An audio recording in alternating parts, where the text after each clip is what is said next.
Can you imagine the day that we show up on camera without makeup on? Come here, time to film.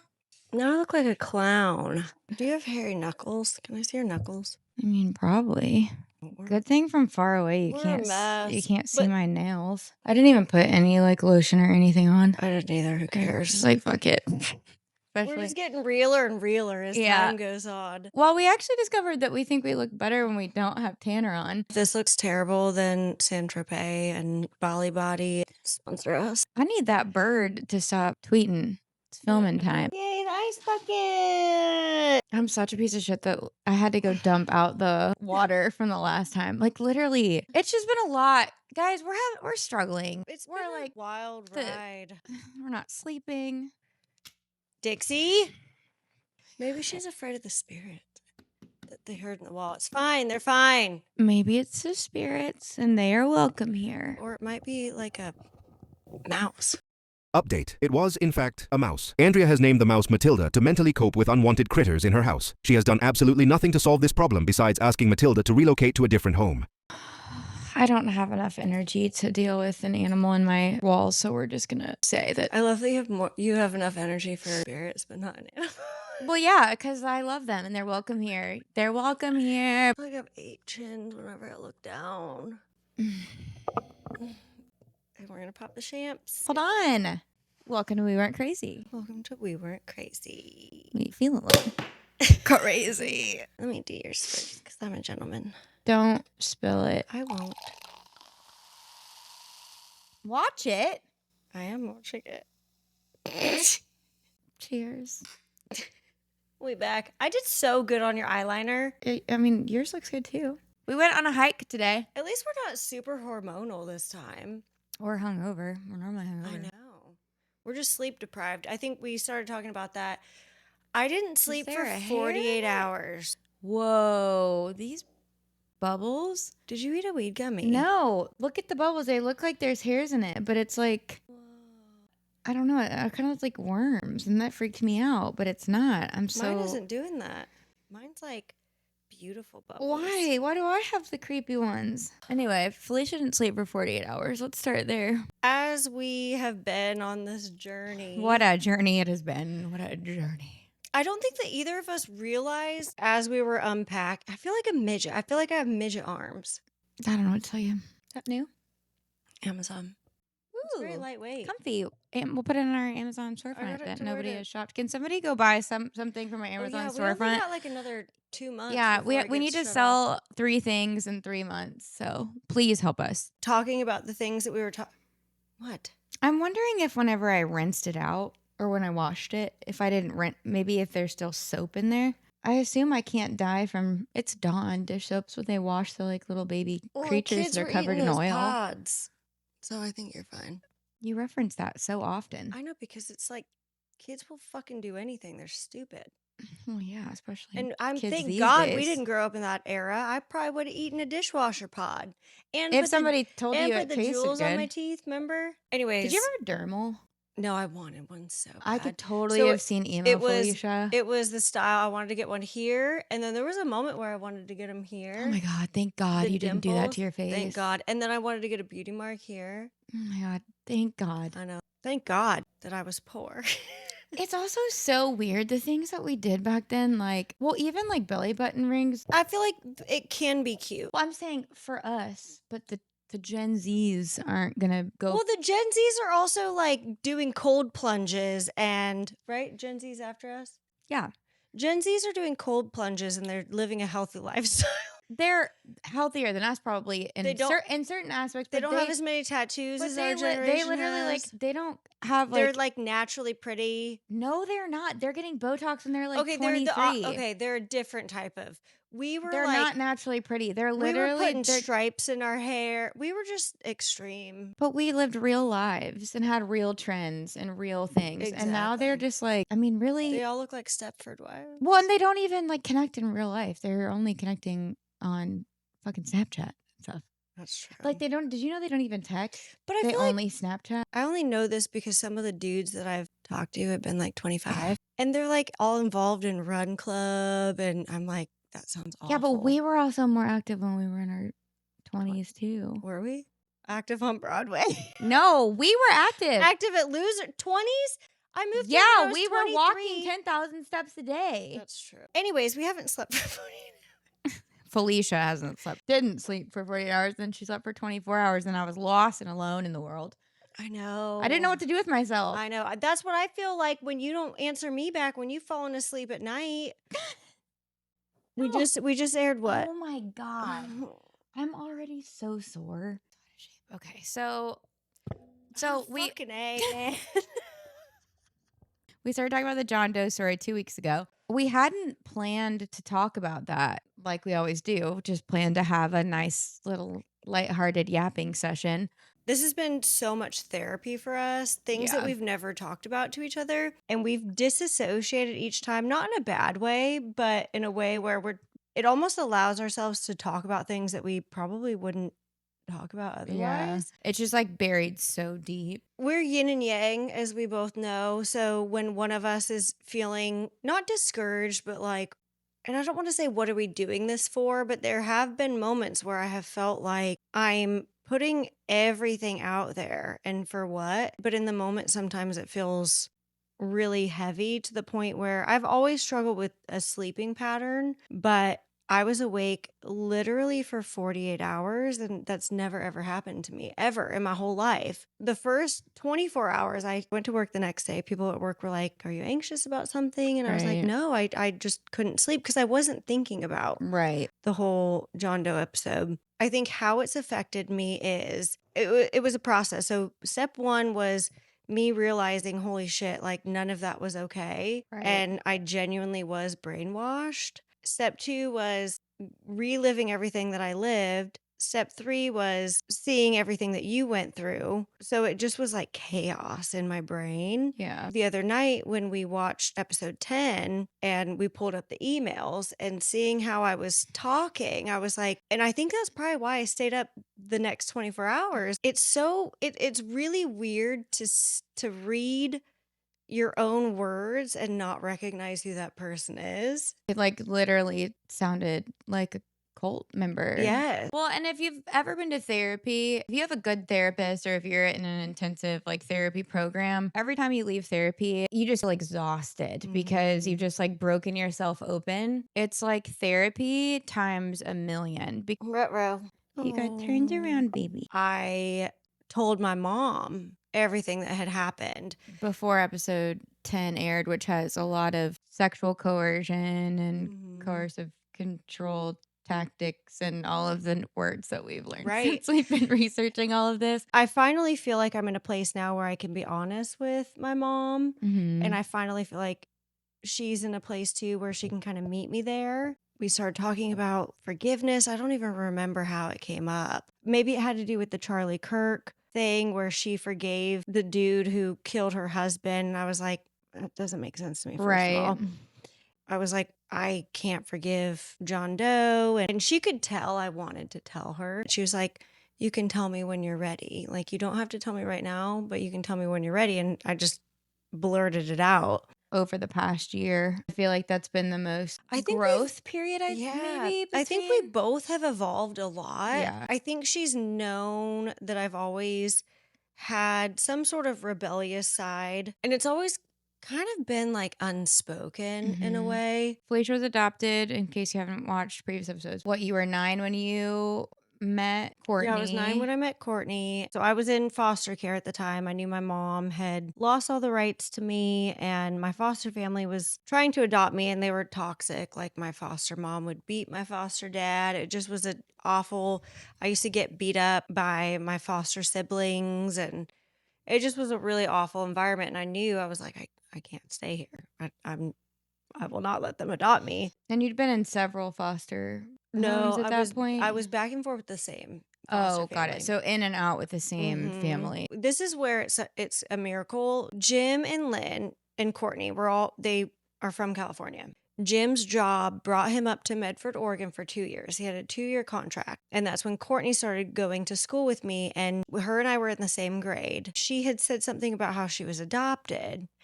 And at that point, I knew that I wasn't going to get to go live with my biological mom anymore. She had lost all of her rights. And I remember my foster mom telling me, and this is what's so fucked up. I remember her telling me I wouldn't have adopted Jennifer, Jessica, and Charles if I had known that you would have gone up for adoption, because at that point she wasn't able to adopt any more kids. And I remember thinking, that's so fucked up to say. Like, why would you say that? Ew. Yeah. And I remember where we were standing at the time too. The fact that that stuck with you, it just shows that your little tiny spirit was like, Red flag, danger. red flag. The dynamics of the foster home were, I came in, and we'd have to go through the paperwork, but I think I came in at like 7 or 8. I came in, they had multiple foster kids, but 3 of them they had adopted. They were all siblings from Native American families. They had been locked in closets, starved, like in the depths of hell when Rita and Norman adopted them. And to end up in a abusive home on top of They're that. all in jail. I looked them up. Like, they're all in jail. My foster mom, her name was Rita. She was a nurse and she would work all the time. And so Norman was the one who took care of us. And Norman, I think that's why I have a love for old people, because they were like in their 60s at the time. He was so sweet and just so kind. He had tumors all over, like covered in tumors. And I remember thinking anytime we'd go out, people would stare at him. And I kept thinking, like, just be nice to him. Like, he's a nice man. And why are you staring at him and making fun of him? I feel bad for Norman. I know. He's dead now. I know. She probably killed him. Can I have some more champagne? Of course. What is that, Maya? So I was with them off and on for a few years, and Becky, their biological daughter. So they only had one biological? She had, I think, 3, but Becky was the one that lived with them. And they lived in a huge home. Like, it literally looked like a hotel. That's how you know that they were getting money from the government for being foster parents. Yeah. But I remember Becky used to stand on my toes and pull my ears. And Courtney remembered that before I even remembered it. Oh my God. Yeah, they were awful. Anyway, so I knew I had to get out of there. I met Courtney 2nd grade, knew she was adopted. We were at a birthday party, and I went up to Lynn, Courtney's mom, and I said, I'm going up for adoption. Will you adopt me? And keep in mind, Lynn didn't know me from Adam at that point. She just knew I was Courtney's friend.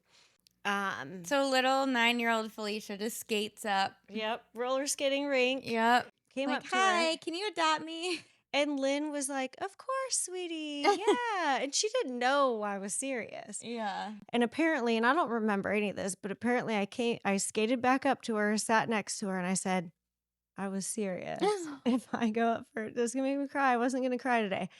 If I go up for adoption, will you adopt me? And that's when she knew, like, A lighthearted yap.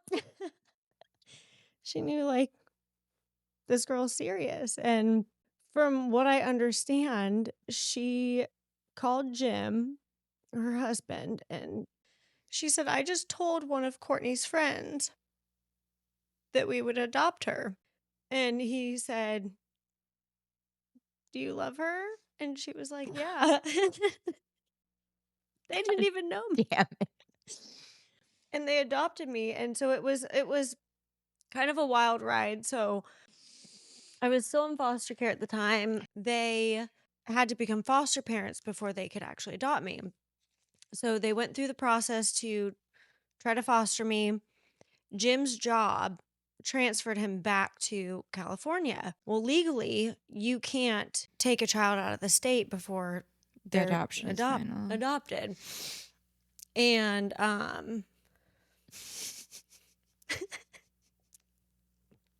and this was just like another reason why I know that my God is real, is because Jim had already moved back to California. Lynn and Courtney stayed, and Lynn didn't know if she would be able to adopt me at that point. And they're like, how do we tell this little girl? And I remember we were driving in the car. They had gotten a call from my caseworker, Jim Ward. I'll never forget his name. And he said, we brought your case in front of a judge, and when there's a fit like this, we can't say no. And so I was one of the first wards of the state to legally be allowed to leave the state before an adoption was final. That was like a pretty big deal. That they were like, this is such a fit that we're going to let her go. Yeah. They allowed for that to happen. Yeah. And what, 90 something, and how many other kids now, Right. have followed after, and how many Right. before you were turned down. Yeah. Did Lynn and Courtney stay back, like, mainly because of your adoption? Is that why Jim went back Yeah, that's before? the only reason they stayed back. They were at a point where they couldn't afford to pay I don't know if they owned the house or were renting. They couldn't afford to pay both. Oh, yeah. And so they were like, we have to Yeah, I go. have to go back. And from what I recall, Rita and my foster family were basically trying to like talk them out of it. You realize this is what she's been through. Like, here's all of her paperwork. This is Why was what's Rita so obsessed with you? 'cause I mean, she obviously, wanted like, to you're a adopt beautiful and me. amazing child, but like, I know. Yeah. ew. Good Friday is when my adoption was final. That's why they always text me happy birthday. I know.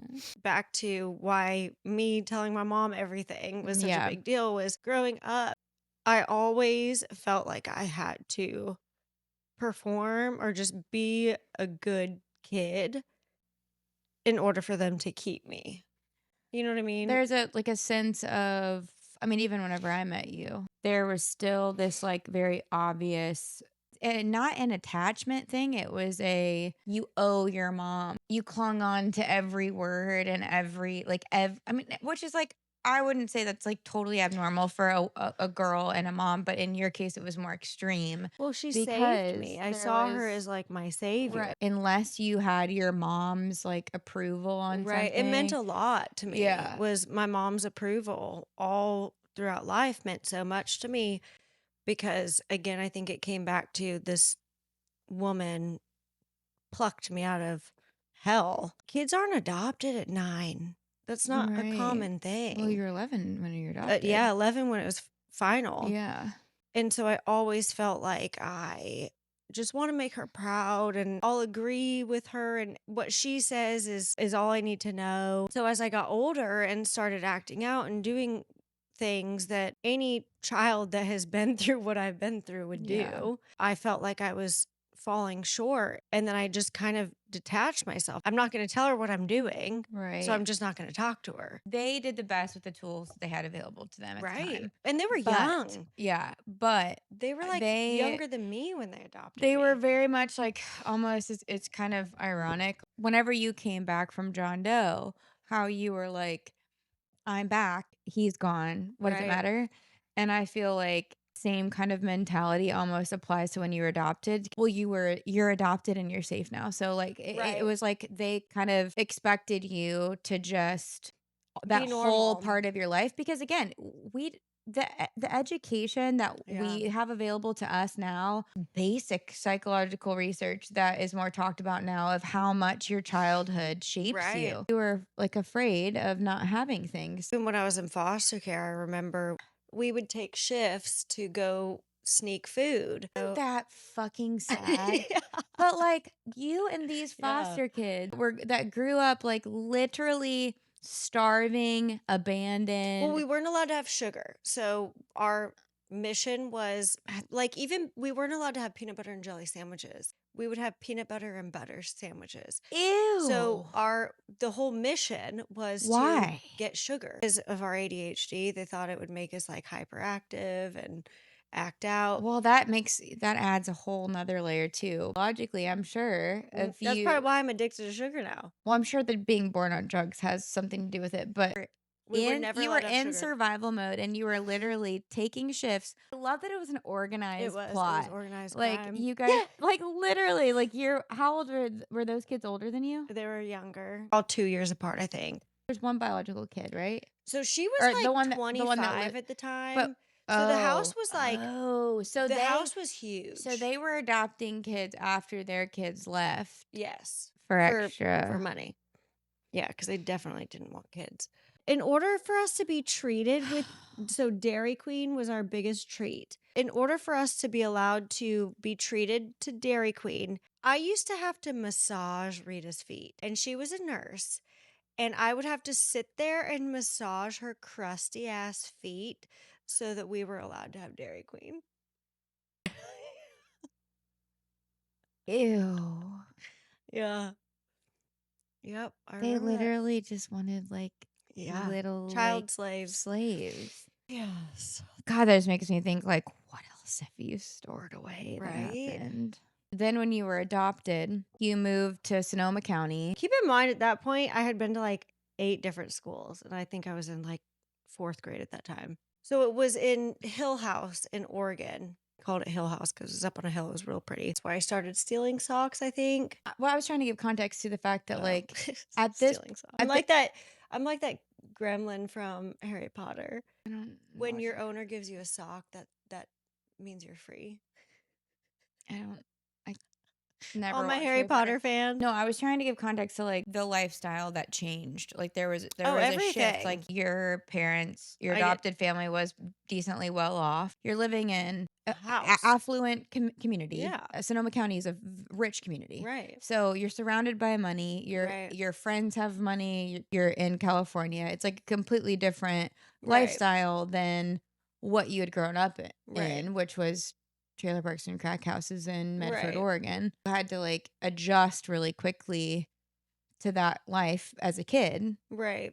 I don't remember the money being a thing that I had to adjust to. I think it was just structure. I wasn't used to Well, I don't think structure. that you would have thought of it as money as a kid, but it would have been Yeah. like the I mean, it things was you need. The it was clothes were always available. Food was always available. right. Structure, everything that comes with having resources. Right. Yeah. You never went without at Right. that point. No. In order to survive up until that point, your survival mode was stealing things. Yeah. You I would remember as a kid, there was a gas station on the corner of the road that I would go into because my mom would be gone for like days at a time. And I would go in there and I remember I'd always steal, they probably still have them. I love gas station brownies. They're the little like the brownies. cosmic ones? Yes. Yeah. I always Because steal the those. tops are so fudgy. Yes. And they would just let me take them because they were like, they knew that this girl needed food. I just want to go hug them. But And they probably would know and just let you take it. yeah. Well, I mean, if some little girl's coming in there days in a row to take food, they're probably like, just let her have it. I mean, it was survival mode from the time that you were born. Yeah. And then when you were adopted, you should have felt safe, but you didn't know how to feel safe. I think that's where the psychological thing comes in is Like I just, hyperfixation of yeah, survival kind where of. I just like had to have socks. I can't explain why. And maybe it wasn't necessarily about the socks, maybe it was just about something that you could just have and you knew like that I had it. If there's treats, I'm going to take them. Even if I'm not going to eat them, I just want to know that I have access to Were you them. taking a lot of food in addition to the socks? Yeah, I would take a lot of cookies. It was always food and socks. And just, I don't know where the socks came from. That's so interesting. The past, like, even couple years, I feel like you finally have started to kind of step into like being a woman that can have her own life and her own voice. At the end of the day, my whole existence, I've always just wanted to make my mom proud. At the same time, like I've been afraid to be vulnerable, even though I feel like she's always kind of had a sense of what's been going on. We don't talk about it. I've never wanted to disappoint her. And I feel like recently, over the last few years, it's like I had a conversation with her before I went to Paris. I was like, either I'm going to tell you everything or I'm going to tell you nothing. Like that's Can where. you give context to the Paris conversation? So, I went to Paris with this man who's a really good guy, by the way. Throwback to episode 1. Yeah. He's a really good guy. He's a dentist. You hadn't been to Yes. the dentist in like 20 years. And at that point, the whole conversation was like, well, if you're going to Paris, then you must be good at something like sex. And I'm thinking, I've been married. Like, obviously, I'm having sex. Right. And this was after the whole John Doe situation. So I'm thinking, if you only knew. That's when I told her, I was like, I want to have a relationship with you. And I want to be able to be honest with you about things that I'm doing, whether you like them or not. I want to be able to talk to you about them, or I'm just not going to talk to you about anything that has to do with my personal life. And that was the first big breakthrough that we had. I feel like she also was raised in a very, very militarized. Yeah, like the type of life where you don't talk about things that can be perceived any way other than what should be perfect. Your Boomers. veins. That's nothing compared to what they Oh are. my- That's how you know she was a drug baby. She got them drug veins. I know. Yeah. Oh my God. Literally, that's not even. It's not You even can there see yet. them like, I want more. Pump it up. Hold on, they gotta get like real.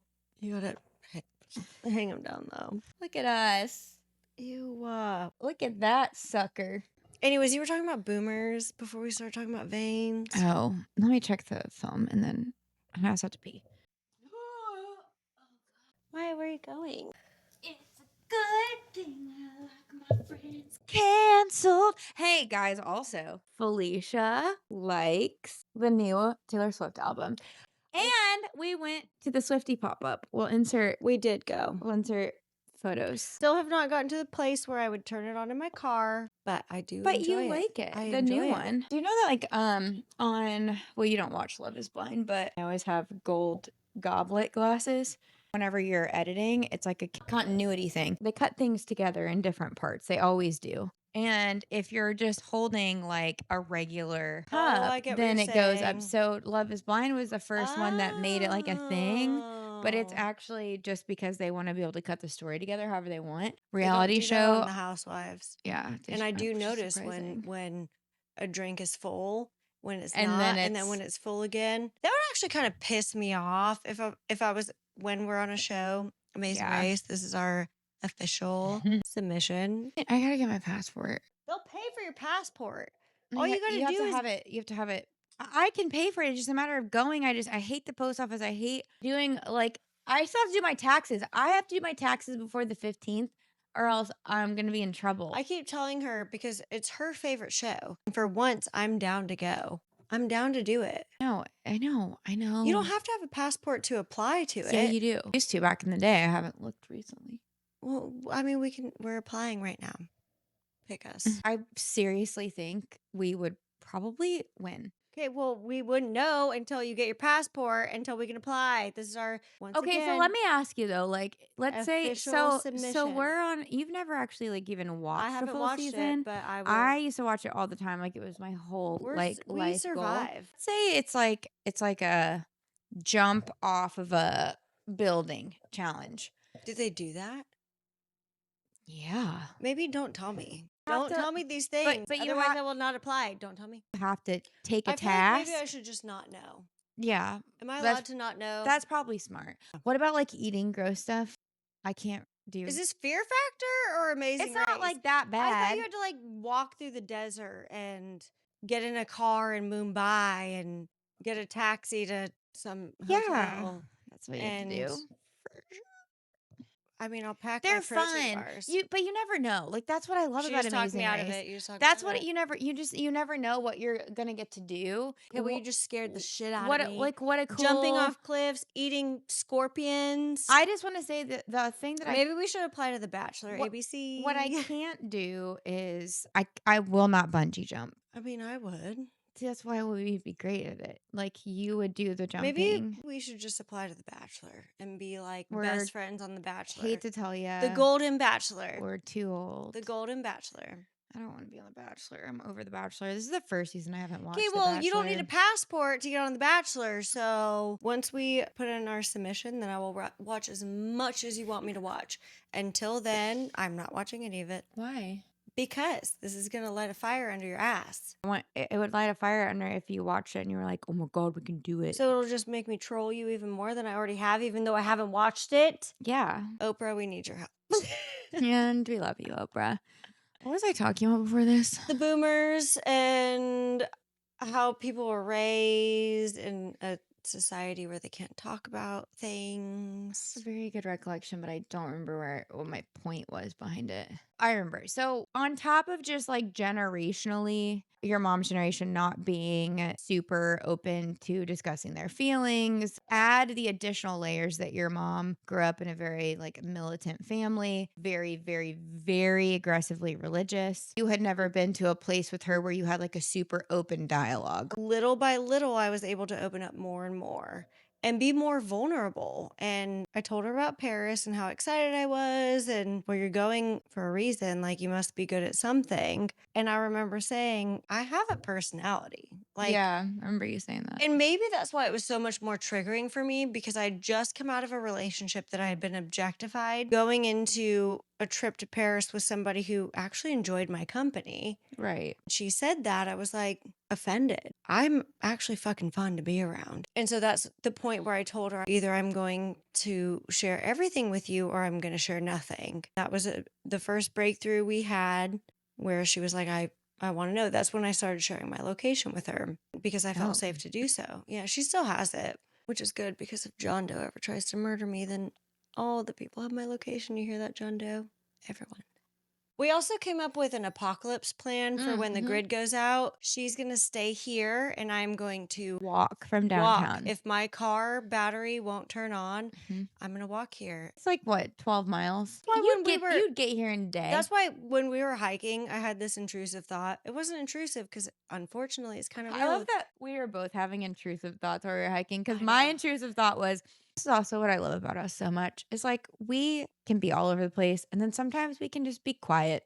There was these people that came up behind us. I could hear them jingle jangling behind The us. only thing that made me happy about that was there was a female with him. So I was like, they're killing us. Yeah, but then also, you never fucking know. I mean, Also, we could outrun them. They were a little like hefty. but I wasn't thinking about them. I was just thinking, like, if we were to get attacked on a trail together, like, what would our escape plan be? She's fucking fast. So initially, my first thought was, well, maybe they would take me and I'd tell her to run, and then you'd at least save yourself and I'd be done for. Then I was looking around at the rocks, and I was like, these are some good weapons. We're in Tennessee, so the ground is all over the fucking place. Half the trail looks like you're an island. Half of it looks like you're like, I don't even, just in the woods. They're very pointy, heavy rocks that would be good, like hidden rocks.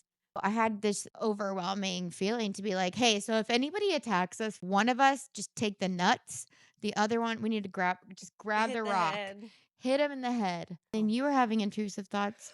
Well, it's of wild other that we even things. have to think about that, first of all. Do other people that aren't traumatized think about things like that? I think this day and Women, age, probably. they do. I've always gone on hikes by myself with my fucking headphones in. With like silencing Yes. on. And I haven't been on a hike for a long time. And you went by yourself a lot. I always All the had a dog time. with me. Ignorance is bliss. I never ever thought that I could be a victim, ever. I was just Yeah. like, I have angels protecting me. I think my angels are fucking worn out by now. They're tired, but they're still working. Could happen to anybody. You've always been very intuitive and very like protective. I never have. I've always been like, like I'm gonna be okay. These birds, I swear these birds are in my fucking attic. I mean, thank God the birds are still chirping. Maybe it's Grandma. Hi, Grandma. When the apocalypse hits, we're not Like, gonna hear literally, birds. Enjoy them while you can. I had more awareness of evil than how you like lived your day-to-day life. If I look at myself now compared to myself in my 20s, I could almost say I had rose-colored glasses, even though I definitely didn't. I lived with rose-colored glasses until we started filming. Yeah. Until we started unpacking and talking about this shit. I don't think that you had fully accepted like the reality of it. It was Which I wish I could go back to. I feel like I'm starting to have anxiety about it because it feels so much more real now. When you're exposing yourself, there's a part of you that you always keep like covered. Yeah. And talking to her, that was like me unveiling the last, like, there's no one else in the world that I had to tell that to besides her. Yeah. You know what I mean? And like in detail. Mm-hmm. Courtney knew from day one. She was the last person that I respect that I was fully exposing myself to. And that was huge. And that's where it became like really, really real to me. Where I was like, also, that's really pretty. There's a rainbow up there. Where? Even before we started the podcast, a big part of why I started to feel in my head, I was like, my family's going to see this. Like, are they going to judge me? But I haven't been met with judgment at all. And that's been like... Except when your dad thought we were lesbians.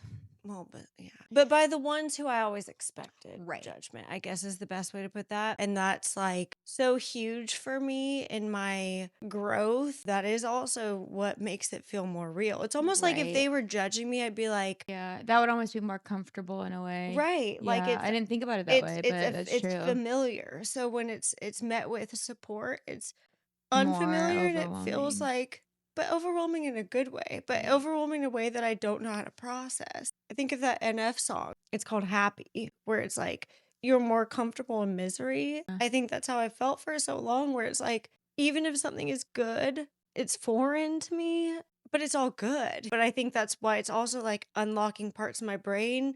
I feel safe to heal now, and I feel safe to do it in an open platform beyond just best friends and strangers. I feel safe to do it Yeah. with family, and that's where it gets real. Yeah. I know I'm a mess. No, you're not. It just I haven't showered in 4 days besides today. because her apartment doesn't My have. beautiful, wonderful apartment. Because you don't fix my flyaways, I wanted to make sure I fix yours. Go back to episode 1 to see mine. Ow. I was so nice and you go. Ow, Jesus. Anyway, so Can I make you cry? after you told her all of the John's Doe stuff, Mm-hmm. and she said, "Can you press charges? Otherwise, why are you doing that?" A lot of logical people would think is, why didn't you press charges? And I told her he was still working for the company at the time. I was still working for the company at the time. And the system There is would not there would set be up no for point. women. There would be no point. I said that. I Case in said that. point, P. Diddy. Yes. I said there would be no point. Her logic is very tied to what is fed to Americans in general of like the law will protect you. And that is not true for women. It wasn't until a long time after that that I realized what was happening. Oh, yeah. I still wouldn't have pressed charges even if the law was on women's side. I Yeah. wouldn't have. I told her I didn't break up with him because of what happened. I broke up with him because we lived Because you two didn't even different realize what had lifestyles. happened. And in a lot of states, the statute of limitations is 3 years. 1 year to 3 years. And normally it takes that long, Yeah. at least, if not more. I mean, how long? We're 3 years out. And you're Yeah. just now really processing Yeah. fully. I don't doubt that that's on purpose. It definitely is on purpose. Right. It's to protect the men. Which is so wild. Like, you can convict somebody of murder 25 years later. Someone can rape you, someone can Mhm. sexually abuse you, someone can use you as a sexual object. Yeah. And if you don't come forward within 1 to 3 years, joke's on you. Yep. But if we need an abortion Yep.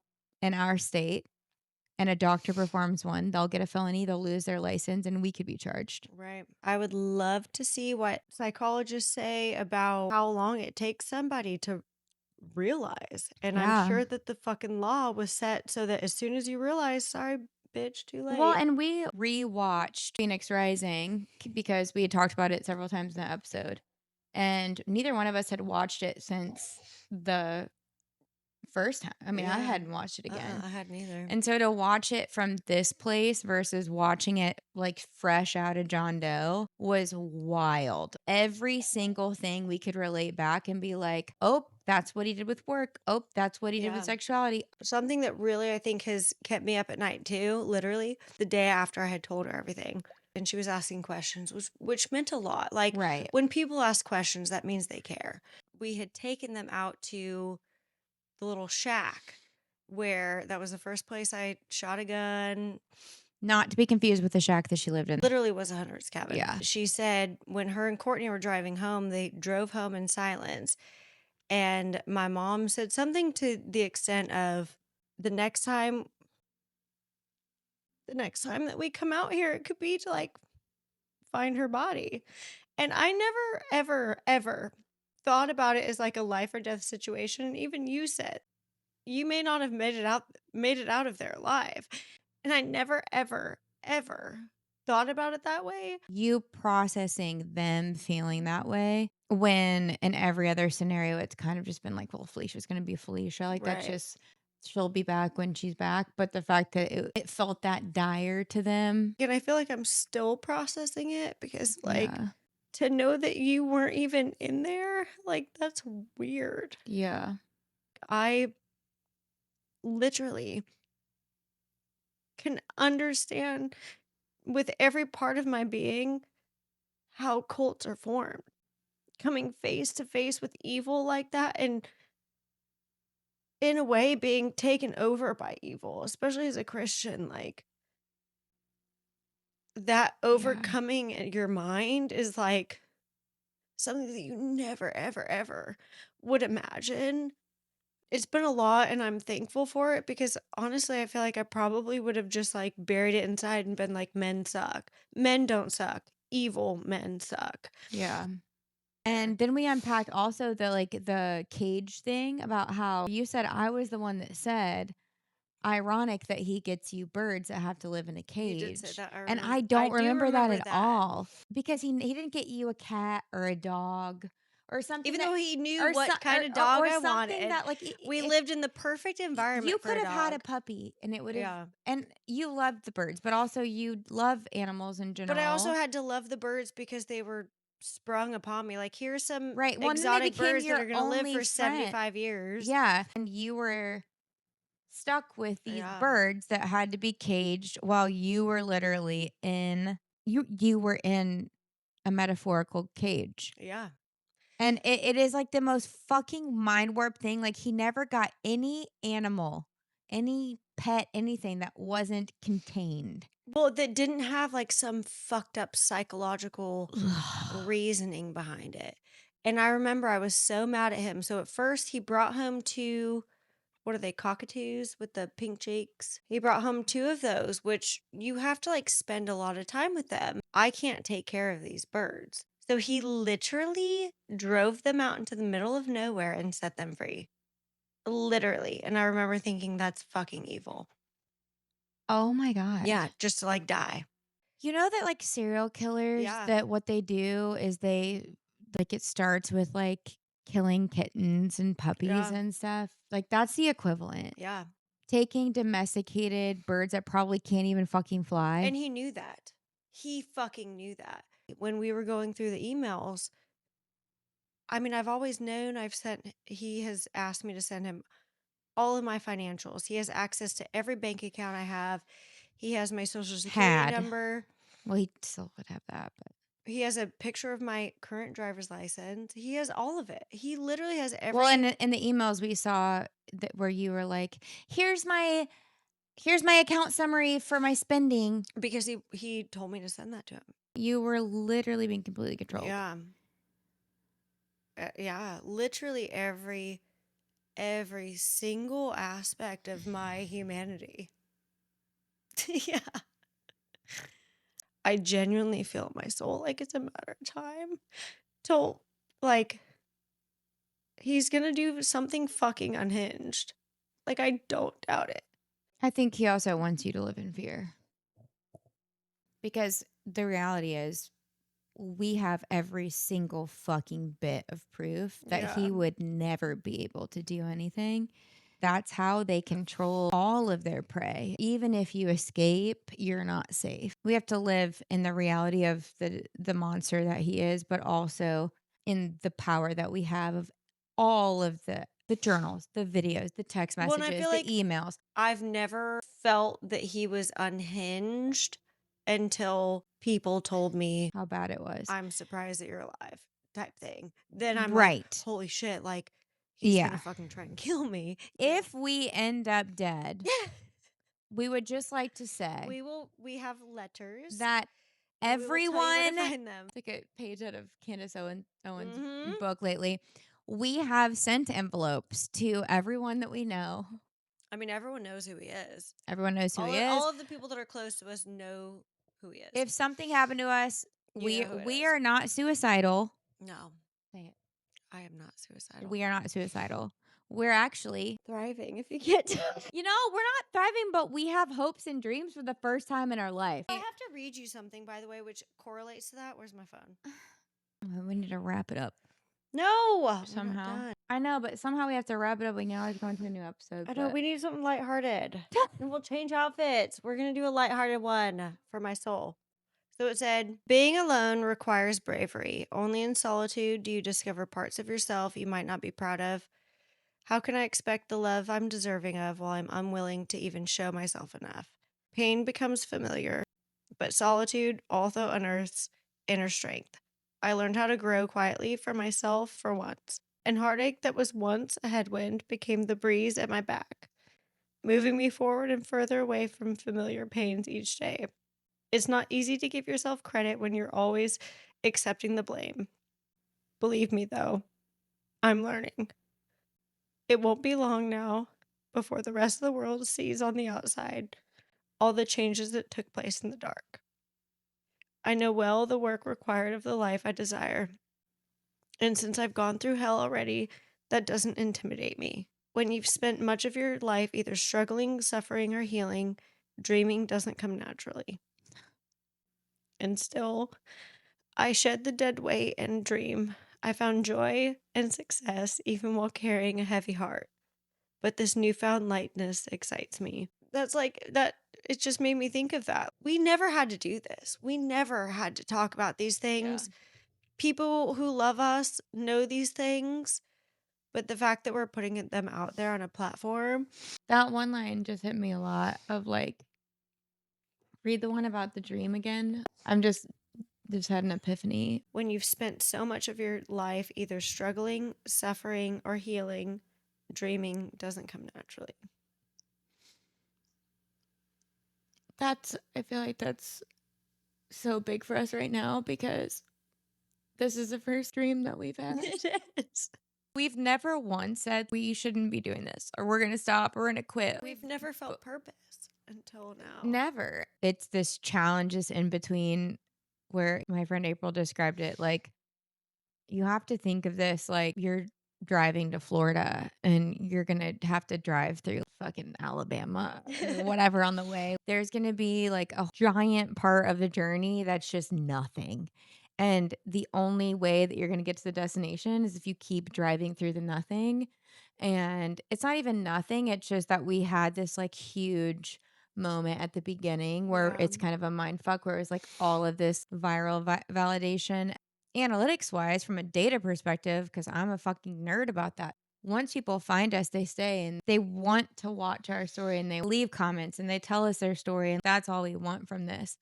But the in between and unpacking these things that are so hard and are just ripping us wide open in real life in ways that we didn't even have any way to prepare for. Yeah. We had no idea. We knew it was going to be a lot. And that's why we have treated every episode so organically. It's because once we're ready to talk about it, let's just like talk about it. Right. Because we know ourselves enough to know that if it's there, we need to pull it out or else it's going back. Right. We have never been, ever in our entire lives, we have never been truly safe and believed in ourselves enough to have a dream. I don't know why I'm doing this other than I know I have to. We have to keep doing it, even though it's not like hundreds of thousands of views and we can't make money off of it. And like if 200 people listen, then at the beginning of it, we were like, but that would be enough. But then we had the big viral moment. And so it's like, well, now what? I feel like when it's radio silence, that's when we start to get into our head. But then people will reach out and be like, I felt this. I heard this. I felt seen. Like, that's why we're doing this. And like, that's why we just got to keep going. So please, can you please leave us a comment and send our podcast to Oprah or a message? And if you know anyone who knows Oprah or any other podcast network. But to circle back to your mom.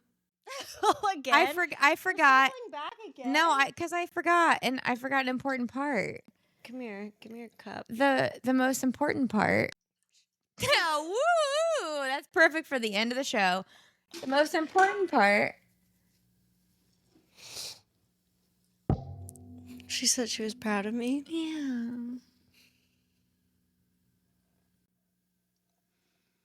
Because she said, why are you doing this? Because it came out of genuine concern. Right. So just to give it some context, she essentially, as a mom, was like, you're putting all of your deepest,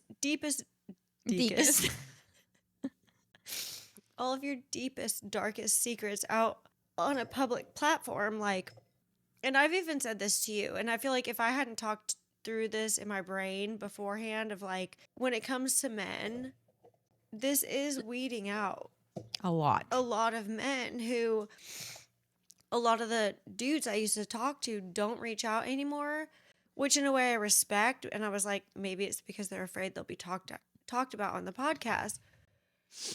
But then I also was thinking, well, then don't give me a reason to But talk about you on the podcast. But I also feel that it's because they have gone from, because you gave a very like curated form of yourself Yeah. online, and now you are showing the depths of you. My story can't be weaponized anymore. Like But also, like, it takes a strong fucking woman to do what you're doing and to have lived through what you've lived through, and that's going to intimidate a lot of people. Could it be also that they're afraid? But why are you afraid? Right. If you're not going to, it's like Taylor Swift said. Yeah. Well, if you don't want me to write songs about you, then stop doing shitty fucking shit. Right. It shouldn't be that hard. It really shouldn't be that hard. And so when she had said, I'm just worried, like, you're putting all of this out there, don't you think that you should keep any of this for like the person that you're with, so that can be like something you share with them? And I said, no, I have been quiet for so long. Wherever my voice gets me, and that's where my mom and I also met full circle. The man that God has for me is going to hear all of this. He's going to meet me there. He's going to protect me. He's going to be a fucking man, a man that none of these other men could be for me. And so I think that for her to hear that and for us to meet in that moment was huge too. Today is good. It's good. Yeah. I don't feel heavy walking away from this. And I do like, I feel like I was disassociated. I mean, for a moment, I think I was, but I feel like I feel like my heart is here. If you're watching this and you relate in any way, if you feel comfortable commenting, comment. If you want to message us, like, message us. But that's what keeps us going. Like, as we've talked about, Oprah like raised me, and I'm so thankful for that, because I had no consistency in my life other than every day when I go home from school, I would watch Oprah. And everything that I learned that gave me a different perspective on the world growing up with a very mentally ill mother was from Oprah. And I'll never forget, all she wanted, she was obsessed with the book The Color Purple, and then she found out that they were making the movie, and she was like, if I could just be the water girl, if I could just be like an assistant, if I have to be involved in the movie. Quincy Jones reached out to her because they had seen her on TV and they wanted her to audition. She auditioned and she thought, this is the divine, this is God, universe, not Oprah, obviously. This is God, universe telling me I am supposed to be in this movie. And that was a great tie-in too, because universe, God. Yeah, but she always talked about it that way, which is crazy, because in my childhood, I was always so confused about church. And Oprah is very religious, but she talks about it in a way that's very accepting of everyone, where like you can tell she says it naturally. So she always just says, it's God, it's the divine, it's the universe. Like, she says stuff like that. But she said she's at a fat farm. She said she was running the track and she had given up. Like, she hadn't heard from anyone in 2 or 3 months. And she was like, all right, God, universe, clearly role is not what you want, so I surrender. And she just says, like, I surrender all. I surrender all. And she said she was running the track, singing that. And whenever you watch the clip, you just see in that moment her remembering, like, the person running out and saying, Steven Spielberg is on the phone for you. And he was telling her that she got the role. And I know that we're going to have that moment. We just have to keep going. We have to keep going, and we have to let go of the outcome. And I think that is the most challenging part of having a dream, but we've never had a dream before. Our dream is to help people. And so that holds so much more weight. We want to make a difference. And so, like, we won't stop until it happens. We won't. Yeah. And whatever it happens looks like is what Oprah said. We surrender all. Like, whatever this looks like. And we even said at the beginning, what I think it was the first episode we filmed, whether there's one of you or 100 of you that listen, like, we're going to be here, and we are going to be here. Yeah. It's But just we need some feedback. We need some message. and Oprah for real though. For real, Oprah.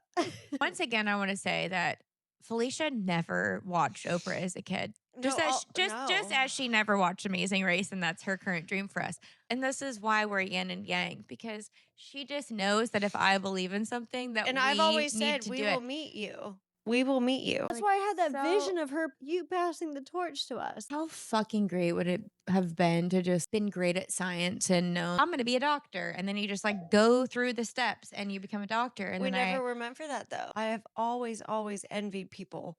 My sister, I have that can have a literally goal and do always, it. and I've told you this for years and years and years. Until this podcast, I literally have never known what my purpose was, ever. Yeah, same. I'm 38, Neither one of almost us. 39 years old. I've never, ever Yeah. felt in my soul a purpose until now. We've always known deep, and maybe There's a that's like bigger God, the purpose. universe, Oprah, Taylor Swift, Well, and they're saving us from just living a fucking 9 to 5. Even like someone that knows when they're 18 they're going to be a doctor, they still have 10 years to go until they actually are a doctor. They have to choose to keep going through school. They have to choose to graduate and be exhausted and then go 'Cause that's through their more. purpose. That is their But they purpose. know that's what I'm going to do. That's how I'm going to get there. Right. It's not going to take us 10 or 12 years. It's not, I don't even think it's going to take us a year. We're only 3 months in. Yeah.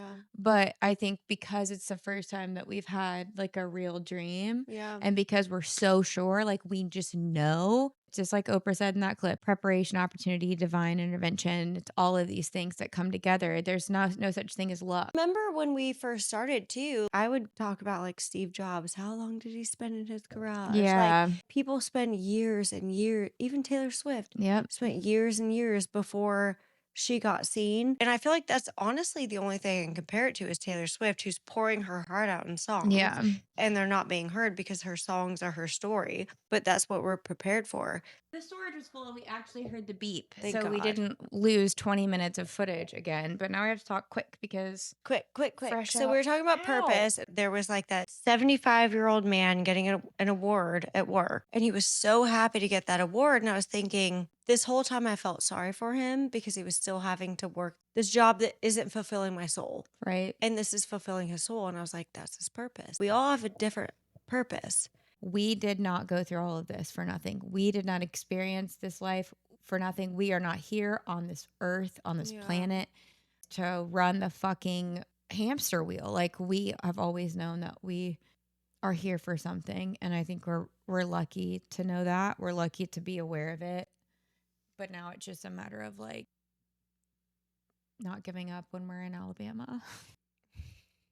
You got to drive through Alabama to get to Florida. So We have to find a way to get back to why we're doing this and not the outcome. what makes us feel human again. I have not felt human in years, literally. Yeah. And maybe that's why we feel so ripped open Yeah. because We're finally feeling human again. wow, Wow. breakthrough. Thank you for Breakthrough. tuning in. That means she's hungry. Or horny. Same. Kidding. Same? I mean, How can you be horny? because I've Been celibate for a had long sex time. recently. The beast is awake. Anyway, we weren't crazy. Neither are you. We love you. Also, I'm not even high yet. That looks like a. Hold on.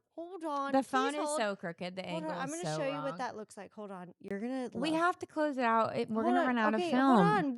What's the meerkat? Wait for it.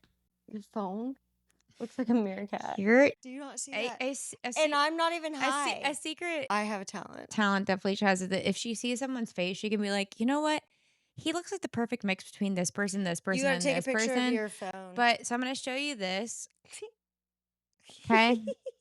And then I'm gonna take a picture of the phone. And again, no edibles were consumed yet. Shockingly, none. And I can't say that she's wrong, honestly. I know. Anyway, we love you so much. Please make sure to tune in next You week said for. we love you so much. I know she rubs off on me. I didn't say thank you. But Thank you. Thanks for being Anyway, stay tuned next week for my biological dad reveal. Oh my God, that's going to be so good. Oh my God, I can't wait. We didn't even mean to, but I can't wait. we were reminiscing about millennial things, and then my biological dad may or may not have been a important figure on PBS. Yep. And at that moment, they ran out of storage. Stay tuned for words of wisdom from Oprah. I never wanted anything in my life more than I wanted the role in The Color Purple. I have not wanted and never want to be in a place where I want anything that badly again. I felt my life could not go on if I did not get that role. Why I should think that when I had never acted in a movie or knew anybody, I didn't know Steven Spielberg or Quincy Jones. And the story is, to make it short, Quincy Jones had seen me on television, and before that, I had carried that book around. I was obsessed with The Color Purple. I would carry it in a backpack. I would hand it to people out on the street. Have you read The Color Purple? Read The Color Purple? When I heard they were doing a movie, I thought if I could only just be the water girl, if I could only be something with the scripts or help people on the set, I have to be a part of that movie. And so, as luck, as some people would call it, but I think it's preparation, opportunity, divine, all that stuff, I was seen on television and auditioned for it. And waited 2 months to hear, and I could not believe. I thought all the planets are lined up. First of all, the character that I'd be playing against was Harpo, which is my name backwards, and I was trying to say, well, that means something. That has to mean something. And then I'd gone to this health farm to try to lose weight, and had gone to this health farm after 2 months not hearing anything, because I could not believe God would let me get this close and then lose that role. When I called the casting agent, Reuben Cannon, and said, well, have you heard anything? He said, you don't realize that we have other people auditioning for this part. Other people who are real actresses, he said to me. Now, and I thought then, and then he named the other actors, and I thought, well, I definitely am not going to get it now. So I remember being at this health farm, running on the track, saying to the divine, God, I surrender it. I was singing that song, I surrender all. I surrender all, and crying, because I finally realized I'm not going to get it. I thought I was going to get it. I never wanted anything more than in my life, but I'm not going to get it. And my life is going to go on, and I'm going to be fine. And God, what would you have me do now? That was my prayer. The instant I let it go, the instant I let it go, I swear to you, I'm going to cry. Somebody came and got me on the track. And they said, Steven Spielberg is on the phone for you. The instant I let it